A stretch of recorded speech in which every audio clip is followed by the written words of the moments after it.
Whitney Houston is one of the biggest superstars the world has ever known, and our first guest was there to see it all. Now, after a couple of decades of silence, she's sharing her story of friendship and romance in in her new book. It's called A Song for You, My Life with Whitney Houston. Please welcome for the first time to our show, our Wendy exclusive, Robyn Crawford.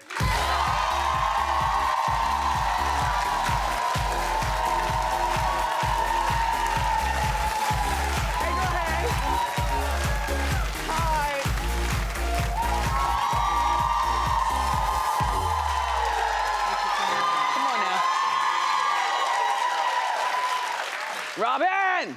What's up? I like your shoes. Thank you. Shoe cam, please. Oh, model them. That was a nice Robyn. Thank you. Did you pick those out yourself? I did. I do that. I heard that your children had a hand in it. Yes, my son told me to wear black and white laces. So. Now he's 10? He's 10. They're both 10. My daughter's 10. Yeah. Robyn's got 2 children and a wife and a happy life in the tri-state area. Yeah, we do it. Yup. We do it. Yup. Robyn and I was telling you, we already had a conversation on the phone just to say hey and how you doing? How you doing? How you doing? So you met Whitney when you were teens. How old were you girls? I had just turned 19 and she was soon to be 17 that summer. And where did you meet? We met at the Community Development Center in East Orange, New Jersey. That was summer jobs for counselors. And how was Whitney back then, like when you first met her? She was awesome. She had this presence that was just like, what's your name? And she said, Whitney Elizabeth Houston. Oh. That's how she introduced herself. She big-timed you. With a handle. With a handle. Okay. That's good. I'll keep an eye out for you. So then summer camp ends and you guys maintain friendship. We got to know each other. What does that mean? Well, like any other... 2 girls. Being silly. 2 young teenage girls working at a summer camp. You just kind of find out by who you gravitate to. Yeah. And we had a connection. And, at that we time, would go out for lunch together and we just clicked. And at that time, Whitney's mother, Sissy, was big in the gospel community. Whitney's mother was big in the background singing community. That's how Whitney introduced her to me. Oh, okay. As, yes, she was the ministress of music at New Hope Baptist Church. But Whitney took me through every single last artist and background vocals where her mother was tearing it up. And she does tear it up. Wow. In the book, I lay out the tracks for you. You need to know. Sissy Houston, as Whitney put it, was no joke being paid triple scale. Wow. Awesome. Wow. So, many of us had our first kiss at summer camp. Did you guys? Your first kiss at summer camp? Well, I did, yes, Camp Zender. I wasn't doing that. Well, all right. So how did the romance start? As we got further into knowing each other and feeling comfortable, you know, like Whitney was like, I'm a singer. I said, okay, that's cool. And then I'd say to her something like, well, where do you sing? She said, well, at my church, New Hope Baptist Church, but I also auditioned for The Wiz, which Tisha Campbell, I think, got that part. Okay. She's also from East Orange, if I have that right. So anyway, we just kept spending time together and wanted to be together, and she'd tell me these amazing stories about the music business. Yeah. And music was huge back then. You had the album cover with the liner notes, and we would just sit and go through. And my family was big on music as well. Right. So we had a nice seesaw relationship on who was who in the music business. And much later that summer, she asked me to walk her to her home, and I did. And we just sat back on her sofa, on the floor, and it was that time. What time? A time to just get a little closer. So we did, and it was just like that. Shared a just kiss. a little closer. Yeah. And it was Well, now, let me ask you, are you Gold Star lesbian? gold star. Well, around here, they say that that means you've never been with the opposite sex.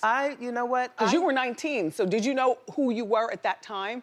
In terms I was of Robyn. your sexuality? I In was terms Robyn, of your sexuality? Janet, and Dennis's child. But in terms of your sexuality? In terms of my sexuality, I would say that I prayed for someone, male or female, who would love me for me. Yeah. Whoever that was at that Okay. time. So you were open. Yeah. Yeah, yeah. And then you and Whitney eventually got closer and you had a physical relationship. We saw it play out in the movie and stuff like that. Did you see the movie? I liked the movie. Oh, there she goes. There she goes. Go ahead. By the way, I like your pin. I like a bumblebee pin. My bumblebee, yeah. I need my bumbles with me. I got my cavalry, but I need my bumblebee. Yeah. So then you became physical, and how did that end though? Like, or why did it end? You know, I want to say this. We have a friendship, a beautiful friendship. Yeah. If you could have one person in this life that you could look at and communicate, which we could. We learned how to communicate without talking. You needed that in the music business and or the entertainment world. But our friendship was so deep that we wanted to touch each other. And we did one night, and it was everything. Oh, okay. And we knew then that everything was not all that would be. Yeah, you sex know? is only a part of a We still- relationship. Sex. Yeah. You know what? Or touching, only a part of a relationship. It was just embracing everything that we had shared. Yeah. And it was our moment. Yeah. No one else was there, but maybe the creator. Wait, at this point, had she signed with Arista Records, so she was on her way to being a pop star? It was around the time Okay. that she had signed. It may have been right after that, not long after that, but she had signed her deal, yes. Right. And did other people do strong suggestions that you all got to stop? no. I Okay. mean, no. You don't go around professing something that's beautiful. You kind of keep it safe, and that's what we did. We kept it safe. It was between us. It stayed between us, and our friendship flourished because, you know, we sacrificed that Yeah. for where we were going, and because of that, that rise was beautiful. It was awesome. But why did the romance end? The romance. I The didn't say romance. You friendship. say, okay, you know, Whitney said to me one day, she came to my house and she said, you know, I don't think we should be physical. And because where we're going, if people found out about it, they would just use it against us. It's kind of like fuel for the fire. It was the 80s, and that's how it was. You were either this or that. Women were treated, you couldn't see two of your favorite female artists on the same ticket. That was like a far-fetched dream. And I think spiritually, for her and her belief, everyone knows Whitney gave a testimony before every award show who she gave her thanks to. And she was steadfast and steady on that. She never wavered. I took her lead. I chose to love her unconditionally. And she I gave didn't you the really know Bible. what that word meant. Yes, she gave me a Bible. It was in a box, and she gave me a Bible. And she said, love me unconditionally.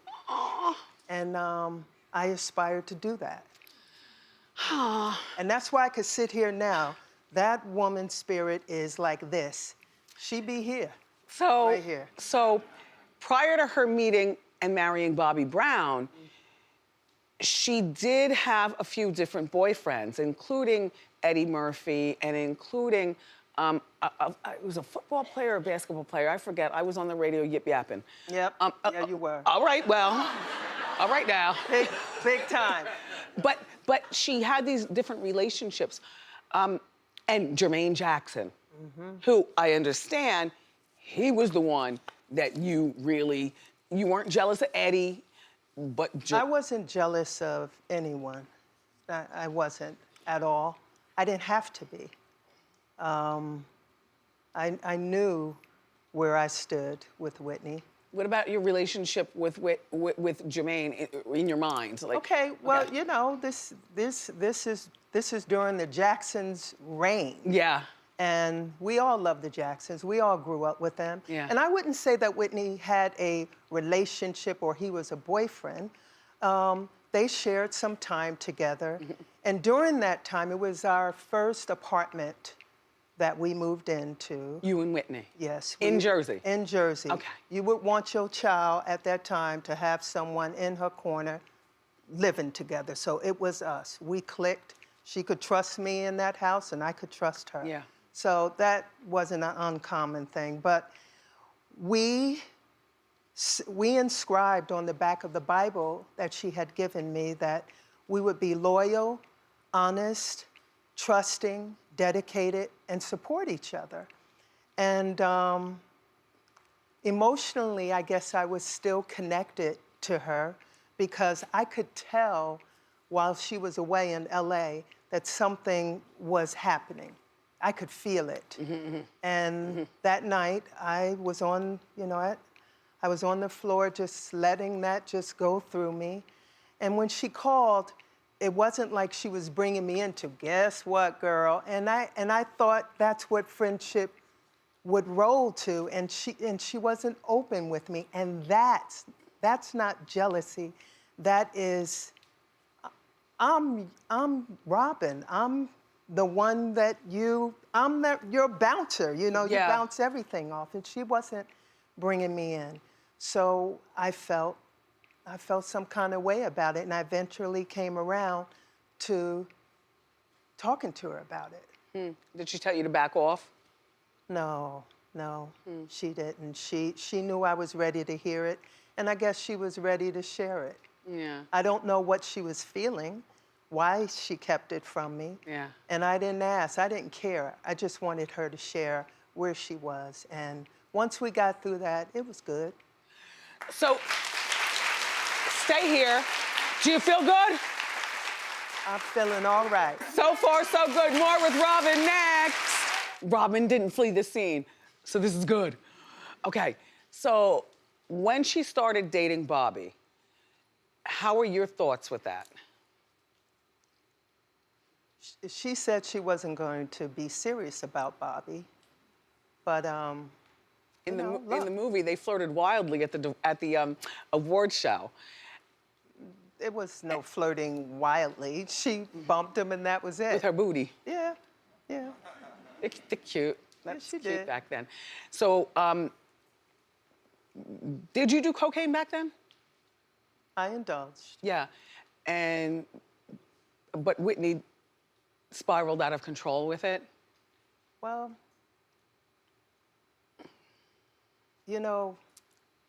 back in those days, it just seemed like we were fearless, ready for the world. And we didn't do that all the time. I mean, once we got on at home, before we left home, no one had money for that. Yeah. Folks just wanted a little joint or whatever, and that was just about it. Yeah. But when we started to tour, it was everywhere. Yeah. And we weren't looking for it. Whitney was focused. I mean, you don't accomplish what she did sitting around getting high all day. Whitney was dabbling in coke before she met Bobby, because everybody always thought that Bobby was the bad guy in terms of that. Yeah, I think we know that Bobby was not. I mean, I think Michael, her brother, set that record straight. But yeah, she she was something else. Was Bobby physically abusive to her? From what I understand, yes. Bobby saved his worst behavior for when I wasn't around. Did he kind of dismiss you from her life once he became that guy to her? No, no. Bobby never dismissed me, and I never moved on from Whitney's company because of Bobby. It was cumulative. He had a way of just like, you just never knew when he was going to perform, and that's what I call it. Perform. He was going to show out. Abusive.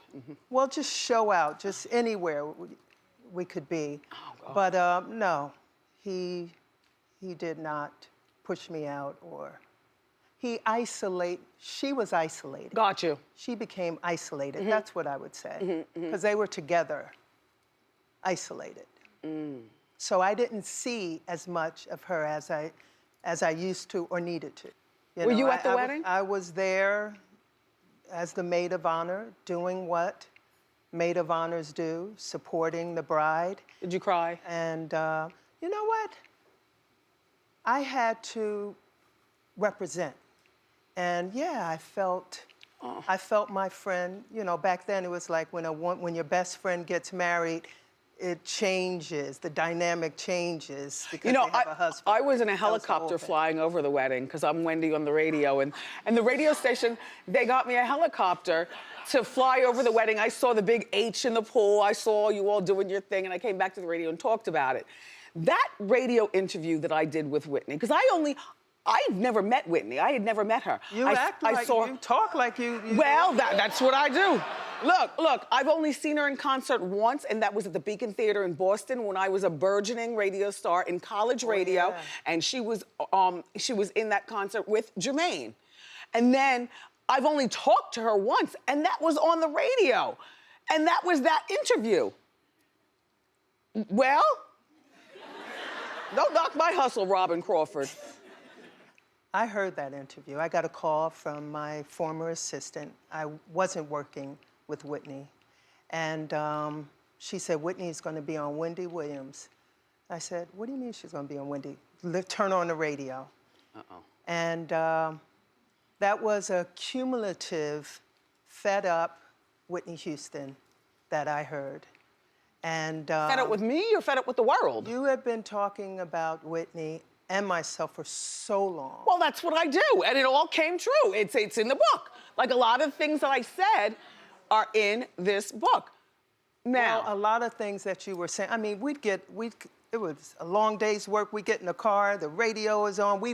Everyone lived by the radio back then. We're in the car, and you're talking like you live with us, like you're roommates with us. We'd be in the car, we'd be sitting still, and Whitney would say, who is she? Who is this woman? I don't even know what she looks like. You were gonna jump me? We were gonna go. We didn't know what you looked like. And our plan was to go down to Hudson Street and squat like Khalif, waiting for you, right outside the house. Robyn, I can't even fight. I would have run. You know what? Oh my gosh. We weren't gonna fight. We just wanted to see you face to face and have a chat. I'm frightened. Oh my gosh, I dodged that bullet. It was a lot. It was a lot, and with all that we were dealing with, I mean, I'm sitting here, and now I know how Whitney felt. All the time. Yeah. No matter what she said, it just kept coming back. That was a lot of pressure for someone that just wanted to sing and touch people. So, Robyn, where were you February of 2012 when you heard that Whitney passed away?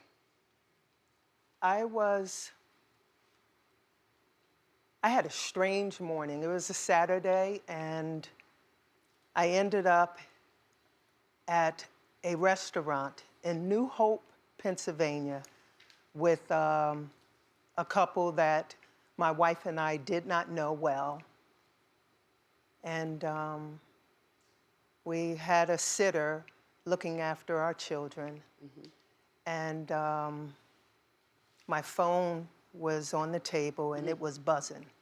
I don't know why it was buzzing, but it was buzzing, one after another. Oh, it's Paulette. Oh, it's Paulette again, okay.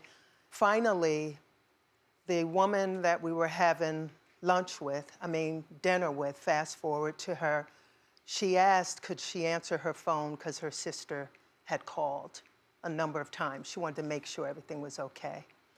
And she finally hung up the phone, but she did midway through our conversation, she went, I was like, everything all right? She said, indicating nothing.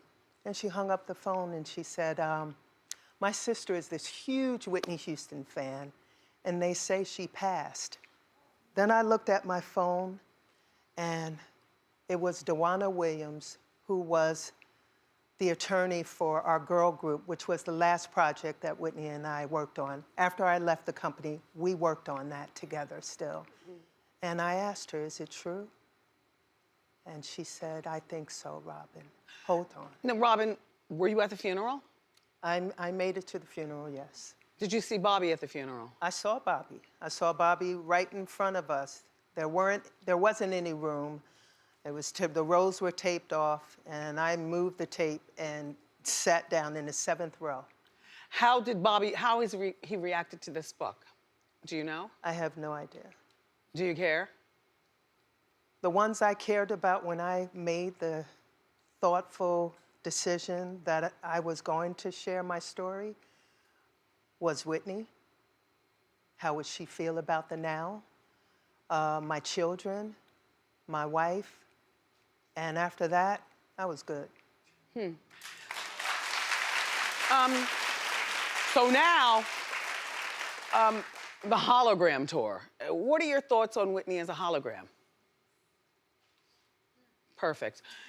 And a lot of people would say, Robyn, why did you stay silent for so long and now write the book? Like, do you need money? Are you part of the, like, why did you choose to write this book now? Because Robyn is a seasoned, grown woman, as you can see, with a very, very happy life, low key. I'm joyful. Yeah, why'd you write this book? I wrote this book because I felt it was my duty to stand up and share the extraordinary woman behind the amazing talent that she gave us. And I wanted people to know that Whitney is a real person. Yeah. She was a real person who deserved to be handled sensitively, respectfully. Do you go to the grave? She's with me here. I'm not going there. I don't have to go there. Thank you, Robyn. Thank you. Robyn Crawford, everybody. Her new book is called A Song for You. It's available now.